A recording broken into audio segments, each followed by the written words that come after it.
Hello and welcome to another pen video from me, Penultimate Dave. So I have here another 10 pens currently inked this week. I think let's go through these briefly one by one. We'll go through them in a little bit more detail and then we'll do a writing sample. So from left to right we have the Parker 130th Anniversary Duofold.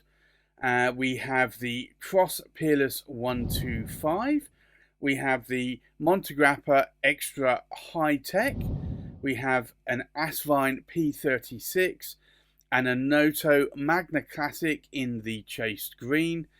We have an Onoto Rosetta Stone. We have an Onoto the British Museum Great Court. We have an Onoto Longitude, a Visconti Medici Il Magnifico in the Egyptian marble, and then we have a Montegrappa Bartolomeo Ferracina in shiny circles. So I think let's go through these pens in a little bit more detail. So this is the very beautiful Parker, and you can see here it says Parker there on the cap band. It is the 130th anniversary of the travelling of Parker, and you can see there it says Parker the world. So if I read it from here, Parker 130 years around the world on that cap finial there. It has this really beautiful sort of globe pattern going on there, and then also this beautiful blue enameled, almost metallic I would say, with a imprint of the world there, and also you have Parker's signature, George Parker. Now, this is a really nice pen. It does come with a lapis lazuli stone there in the cap finial. It comes with an 18 karat gold Parker Duofold nib. It's got a special imprint on this nib here. And you can see the feed there, the ebonite feed. It is a cartridge converter pen. I do find that these, I always thought that these were very oversized pens. They're not oversized in comparison to what I'm sort of used to nowadays. You can post the cap as well if you want to. It's a cartridge converter, so you don't have any worry about actually sort of twisting this knob because it doesn't move. But this is a really nice pen, and I am so glad I was able to pick this up when I did. I got it for, at the time, a very good price, and it was just one of those. It was an auction, and I'd convinced myself that I was going to win this auction no matter what. And it did cost me a little bit more than I was really hoping or expecting to pay. But I'm glad that I did, because I came away with essentially a very nice pen. The next pen here is a Cross, and it's a Peerless 125. And I have commented before that, like, the clip here, I always find the word cross is like upside down.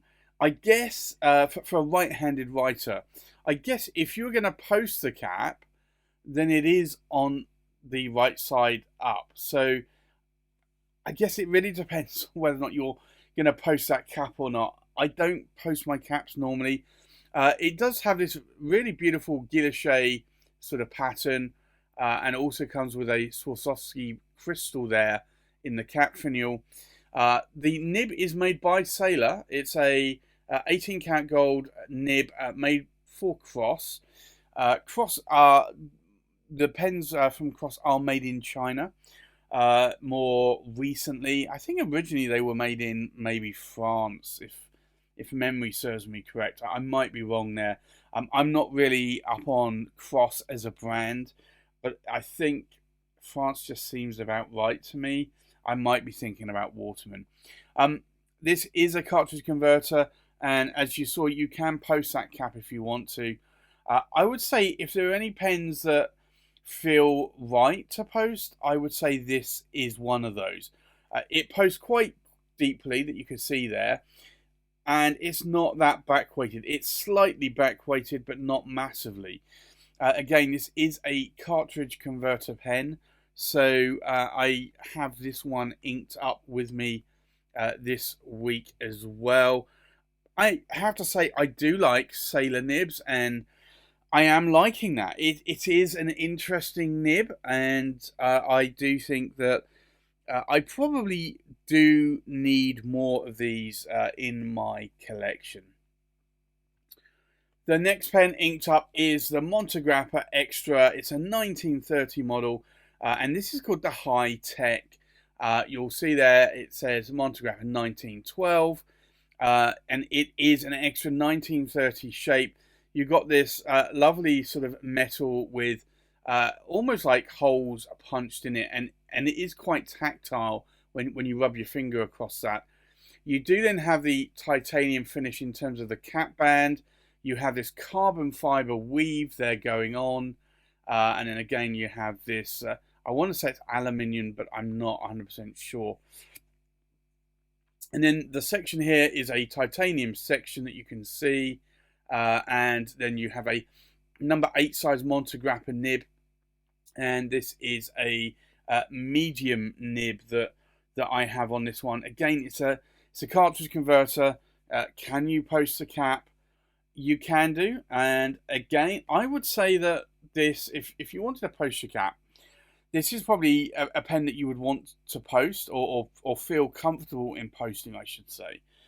It doesn't post deeply, as you can see there. It only just fits on the back of what would have been a blind cap or end cap there. It's not a piston, it's a cartridge converter, so you don't have any issues trying to pull that cap off. Honestly, though, it's a decent size in the size of my hand, but I do get it that some of you are cap posters and do want to post caps. So if you want to post that cap, you can do, just like with the Cross. Also, I guess, with the Parker Duofold there as well. The next pen here is an Asvine P36, and this is a low-end pen for sure. This is around £45. It does look very similar to a Conid bulk filler. The main difference is, well, I guess the main similarities is it's made of demonstrator acrylic and also titanium as well. And that's probably about where it actually is similar. And then dissimilar, I guess we're looking at this is a piston, not a sort of vac filling mechanism. But I have to say, I am actually liking this. You can get these with Chinese Asvine nibs, or you can get them with a box steel nib. I got this one with a box steel nib. And honestly, I think I might be interested in getting a few more of these. They are quite nice. Now, you do have to be a bit careful when you are posting that cap. It doesn't post any deeper or any further than that piston. So if you're not careful, you can start to twist that. So you do have to be a little bit careful when posting that. Like with a lot of Twisbys as well, the cap may not post onto the body, it posts onto the back of the piston knob. So just be a little bit careful. But in terms of the size of my hand, it's a really nice size pen. It's quite a nice lightweight pen as well. And I have to say that I'm a little bit surprised about that. To be honest, I'm a little bit surprised about the other Asvine V169s that I have, that they are actually pretty good pens. And I have to say, yet again, that the pens coming out of China are actually almost becoming of age. They are, when I say becoming of age, they are getting as good as, if not, in some cases, better than some Western fountain pens. And I know it's shock horror, like, when you compare it to some of the other Chinese fountain pens that have come out in terms of build quality and that, you'd have to wonder. But there do seem to be some companies in China, and maybe these are the companies that have been going for 30 or 50 years in terms of manufacturing pens. But there are some manufacturers there that are actually making some really good pens. So I really am interested to see what more is going to come out of the brand Asvine, because so far I have to say I am liking it.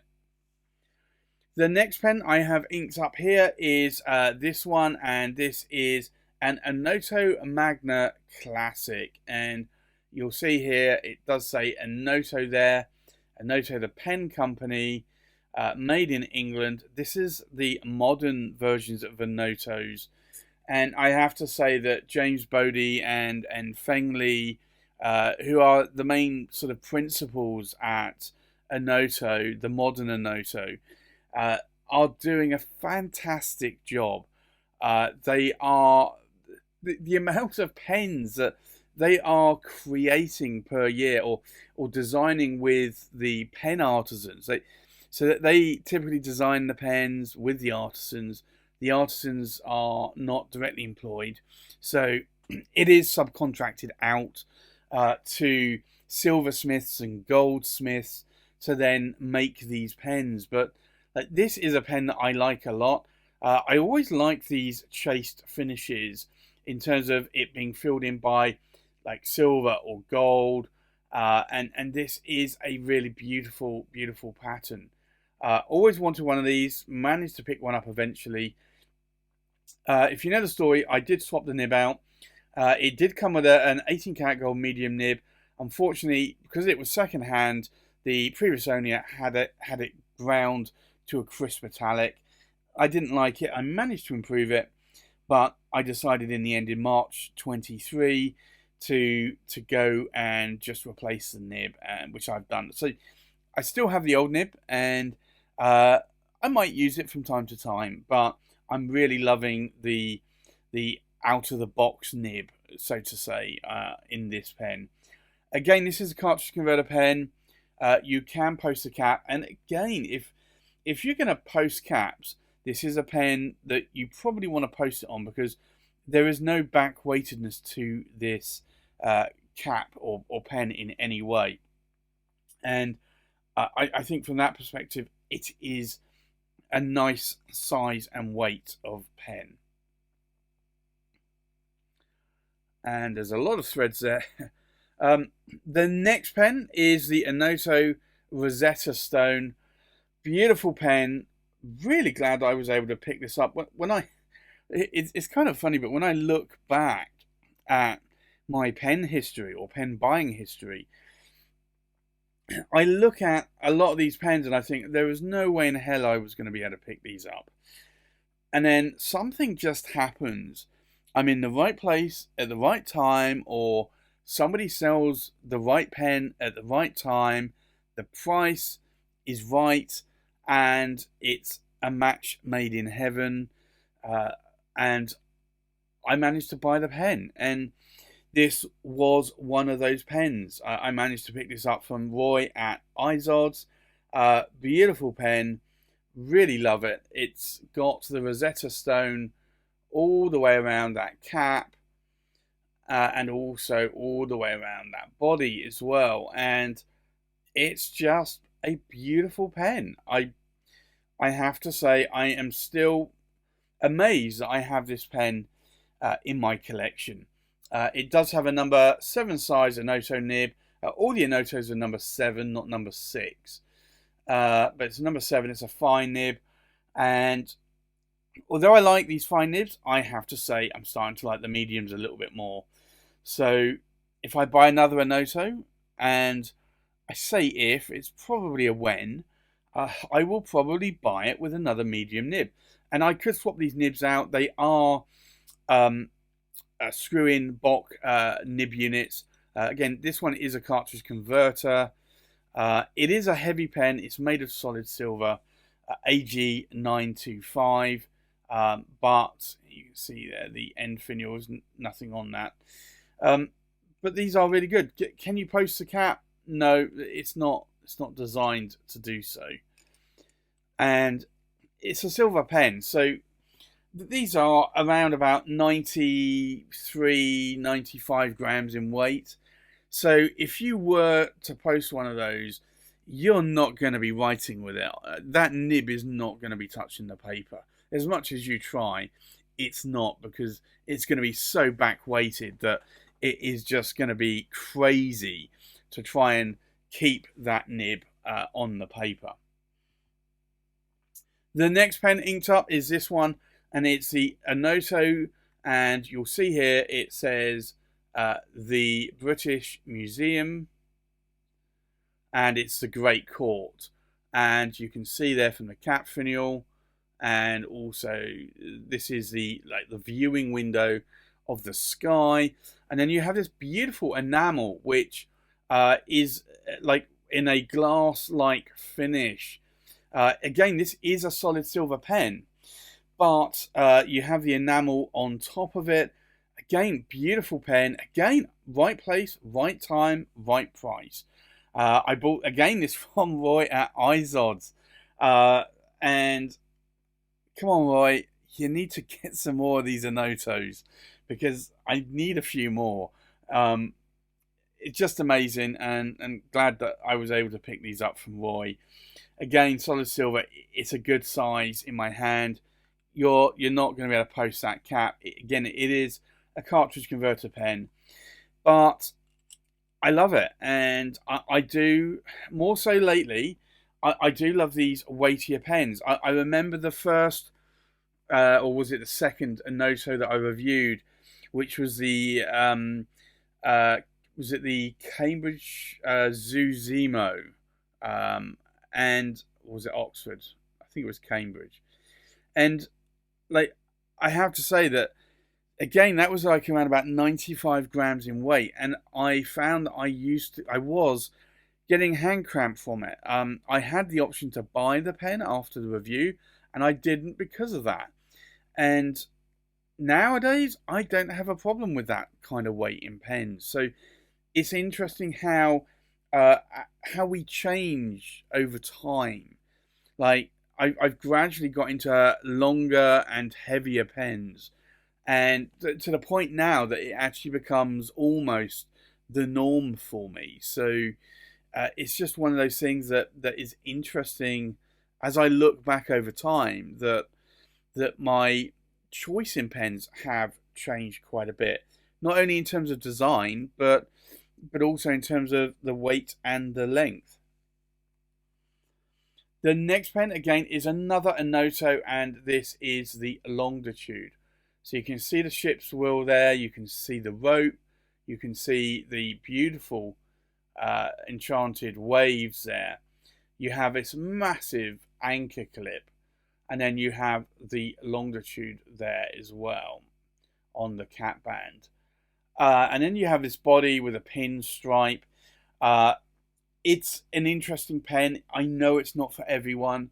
But when I saw this pen, I don't know, it just spoke to me. I am, I guess, a little bit of a fan, or have always been a little bit of a fan of pinstripes, or herringbone type stripes.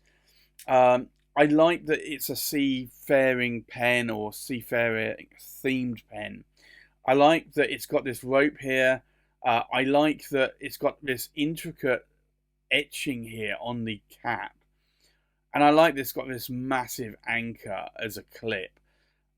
I don't use clips much, I have to say. I'm not one for putting a pen in a pocket and clipping it to my shirt or to my coat. I would much rather put it in a pen sleeve or pen case. But equally, I know a lot of people do want clips and do want functional clips. The pen itself is very lightweight. It is just acrylic or resin. Has a number 7 size Onoto 18 karat gold nib there. This is a medium. It is a cartridge converter as well. I'm pretty sure I could get a one of the plunger fillers fitted to this from Onoto if I wanted to. But honestly, cartridge converter, I don't have an issue with. Can you post the cap? You can. It posts deeply, but that cap is like a lead weight. It's very back weighted, and it just wants to pull the pen back. So again, this is another pen where you're probably going to be fighting to keep it on the page. the nib on the page. But this in itself is a nice length pen, so I don't need to post that cap, but you might still want to. I know people have habits. I have habits. Like I have a habit where I don't post the caps. You might be posting your caps. So I know early on when I got back into fountain pens, I kept losing my caps and then I kept posting them. But then the issue I always have when posting a cap is I have the nib here, I have the clip, and I'm going to put this on here, and yeah, that almost lines up. That never happens to me. So I will probably just do this and I'll put the cap on like that, and then I'll find, there you go, that clip does not match up, and then I'll move it, and then I'll move it a bit more, and then I'll move it a bit more. And I don't have a huge amount of OCD, but it does bother me when that doesn't line up. So I think that's why I probably gravitated away from posting my caps, plus also the back weightedness of the caps. I just find that it's not needed. But you can obviously add weight by posting the cap. So if you have a light pen and you want it to be a bit heavier, posting the cap is probably normal for you. The next pen inked up here this week is the Visconti Medici Il Magnifico, and this is in the Egyptian marble. I am glad that I picked this up. I have the red, I have the lapis lazuli blue, and I have the black and gold, and I now have this one. Still kind of would like the original green. I don't like the second green that they came out with. It's more of a greeny whitey colour. Little bit of a, to me, it was a little bit more of a sickening colour. But I do like this a lot. This really is nice. It is a pen made out of solid silver and solid marble. So the cap, the section, the piston or power vac knob are all solid silver. And then you have the marble as the body. Comes with the newer Visconti 18 karat gold nib there. You can post the cap, but just be very careful because that hook lock safe mechanism there inside the cap is plastic, and you're going to create friction against that if you're not careful. Also be careful when screwing or putting that cap back on. And then the last pen is the Bartolomeo Ferracina Montegrappa in shiny circles. Yes, it has a clock here, which is functioning. It's got the stacked celluloid. I have to say that as much as I have over 70 Viscontis in my collection, and I don't have anywhere near as much Montegrappa, I have to say the quality, the finish of the Montegrappas, I would say are probably longer term better than the Viscontis. But you are paying more for them. So you have to weigh that up. Like just the shine of this is, this is not a new pen, but that looks brand new. I'm sure obviously the Onotos and the Viscontis do as well, but it just, I don't know, the build quality I think longer term is better. I hate to say that, but this is a Montegrappa number 8 size nib with an ebonite feed. I've not had really that many issues with Viscontis. You can see there you can post the cap, but it's very back weighted. I've had a few that have failed. I've had to send back for repair. But then again, I have over 70 Viscontis. I've not had to do that yet for Montegrappa, and I think I am around about 10 or 12 in my collection. So from that perspective, actually, I can probably just tell you, actually, if I just very quickly open up my pen database and see, I think I've got it listed. Actually, I've got 8 according to this. If it is doing the cell, let me check the formula.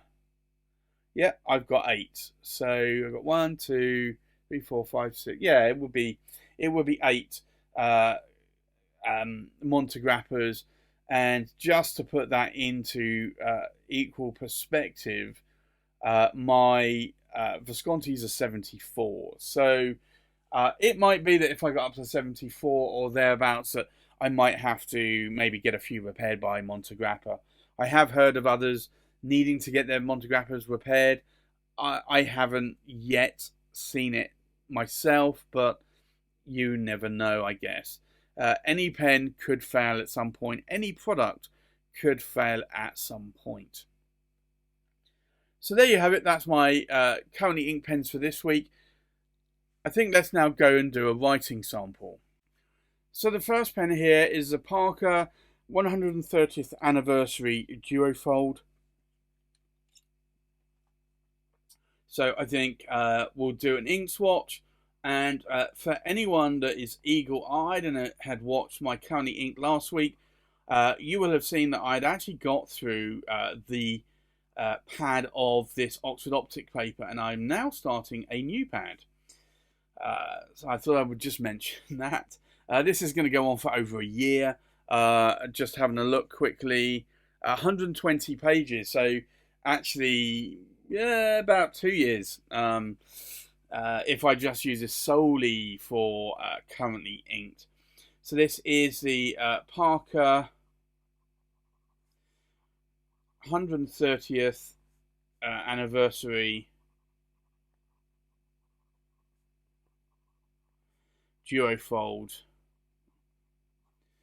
And this is a fine nib. I wanted a medium, but a lot of time the Parker fines are a little bit more like a medium, and it's an 18 karat gold nib. I have a number of Parker Duofold Prestiges now, and I have to say it's a shame that they didn't really continue making more Prestiges in different colours. I certainly would like some more. I like the Prestiges because they are metal pens like this one. And then the ink in here, I need to just double check this actually because I've forgotten what I've inked it up with. It's a good job I actually checked because I would not have thought it was this ink. It is Lamy Turquoise. And I think the reason why is that I always think Lamy Turquoise is going to be more of a lighter blue colour. And it's fairly light blue, but it's not as light as maybe I would think it would be for some reason. The next pen is the Cross Peerless 125. So we'll do another ink swatch.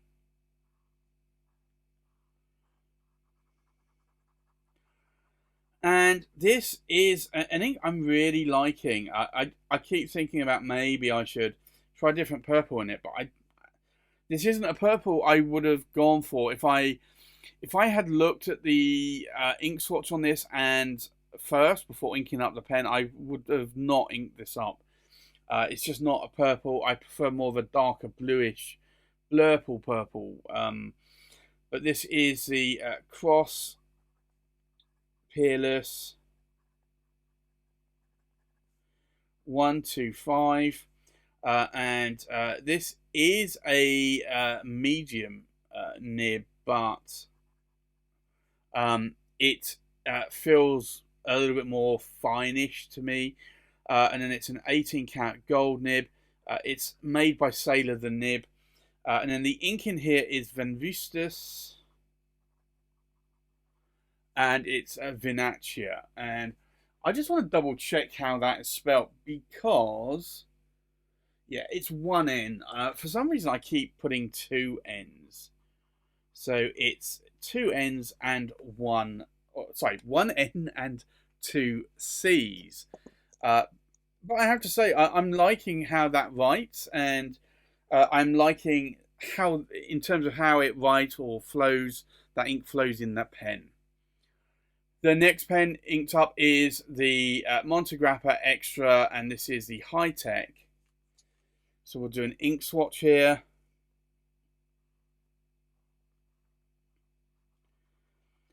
And again, I'm liking this ink as well. It's a really, really nice colour. So this is the Montegrappa Extra High Tech. And it is a medium. And it's an 18 karat gold nib. And then the ink in here is KWZ, and it is Cappuccino. But that is a really nice brown coloured ink, one I am liking a lot. The next pen is an Asvine P36, and this is the titanium. So we'll do an ink swatch. Now, this is a very bright ink. I wanted a brighter ink for summer, and I definitely do have that in this colour of ink. So this is the Asvine P36 titanium. Now this does have a medium, and it's a steel Bock nib. Now I do have a couple of Bock broad nibs, and I think that would look a lot better, so I might look at actually changing this at some point. Now, the ink in here is Monteverde, and it is Key Lime Pie. And I have to say, I have only had Key Lime Pie once, and I liked it. I don't typically see Key Lime Pie in UK supermarkets much. I think it's more of an American thing. I would really like it. So I really wish UK supermarkets would carry them as desserts. The next pen is the Onoto Magna Classic. We'll do an ink swatch here. Now this is going to be a darker green. And I think this is kind of the colour I was thinking about inking up in the Asvine P36. But then I realised I'd already had this inked up in a few pens anyway. So this is the Onoto. I almost put Magna Classic. Onoto Magna Classic Chased Green, or sometimes it's called Jade. This has a medium, and it's an 18 karat gold nib, and this nib now writes spectacularly, very wet. Now the ink in here is Diamine Meadow, and I typically do have Meadow inked up in this pen. I might start thinking about putting Apple Glory in there at some point, but I think that's a nice darker green. The next pen is an Onoto Rosetta Stone. So we'll do an ink swatch. And this is an interesting nib, very fine. Finer than some of my other fine Onoto nibs. I did floss this recently actually, because I switched the ink in it and it still was a little bit on the dry side. So this is the Onoto Rosetta Stone, and I might still floss it a little bit more. This is a fine nib, and it's an 18 karat gold nib, but you can see it's a lot drier than what the Magna Classic in a medium nib was. And then the ink in here is Diamine Earl Grey, which obviously looks quite dry in comparison. I have had that in other pens, and it's been quite a wet ink, but not maybe as super wet as maybe Diamine Meadow though. The next pen inked up is the Onoto, and this is the British Museum Great Court. So we'll do an ink swatch here, and I've not used this for quite a few days, so I'm just going to dip the nib, dip it in some water. Hopefully that will get it working there. What I will do actually is I'm going to flush or prime the converter a little bit just to get some ink into the nib and feed there. And there you see it, it's a lot wetter there now.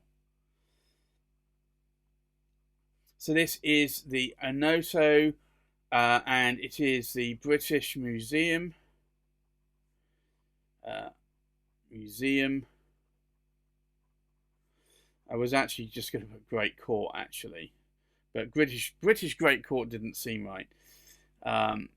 It's a fine nib, and it's an 18 karat gold nib.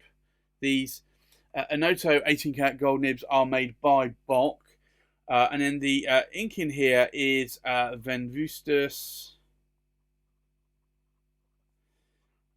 Aqua di Spargi, which is a lovely turquoise coloured ink, and I would say that's more turquoise than the Lamy turquoise is, to be honest. The next pen inked up is the Onoto Longitude. So we'll do an ink swatch.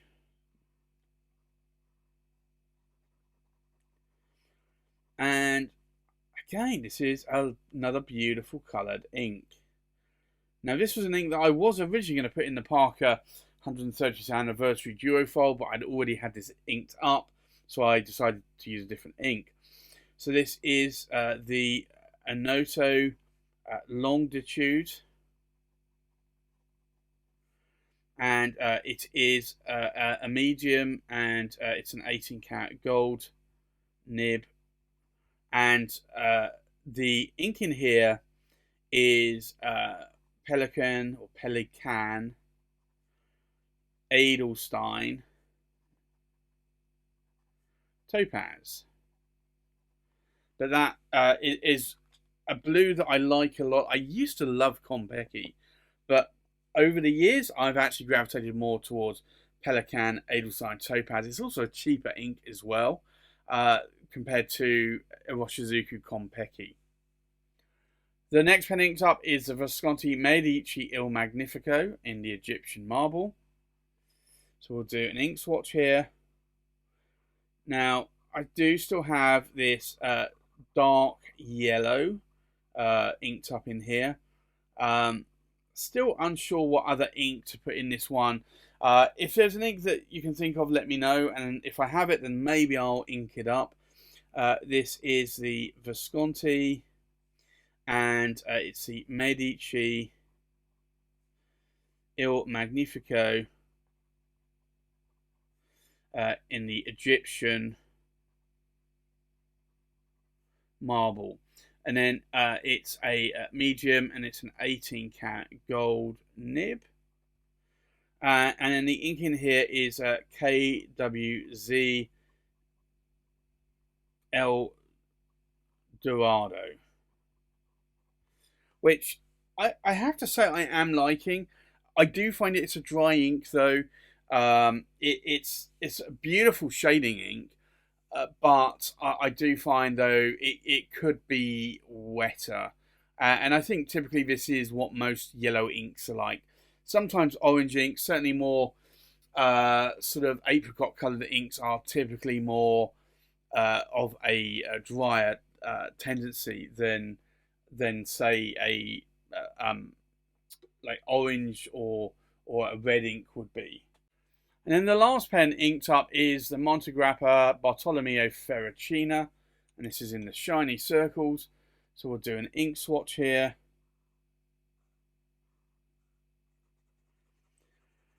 And this I find is a good writer as well. I like the size, I like the weight of this pen. I like how the ink flows, certainly this ink. So this is the Montegrappa, and it's the Bartolomeo Ferracina. And it's a shiny circles, it's a medium, and it's an 18 karat gold nib. And the ink in here is Diamine Earl Grey. And you can see the difference in colour between this one and the Rosetta Stone. So, okay, this is a medium nib. It's not a fine nib like the Rosetta Stone is, but you can definitely see a difference in the darkness of that colour, how wetter it writes in the Montegrappa there. So I think let's take a look at these pens inked up one more time. So we have a Parker 130th anniversary Duofold in a fine 18 karat gold nib inked up with Lamy Turquoise. We have a Cross Peerless 125 in a medium 18 karat gold nib inked up with Venustus Vinaccia. We have a Montegrappa Extra High Tech in a medium 18 karat gold nib inked up with KWZ Cappuccino. We have an Asvine P36 titanium in a medium steel nib inked up with Monteverde Key Lime Pie. We have an Onoto Magna Classic in the Chase Green in a medium 18 karat gold nib inked up with Diamine Meadow. We have an Onoto Rosetta Stone in a fine 18 karat gold nib inked up with Diamine Earl Grey. We have an Onoto British Museum Great Court in a fine 18 karat gold nib inked up with Venustus Aqua di Spargi. We have an Onoto Longitude in a medium 18 karat gold nib inked up with Pelican Edelstein Topaz.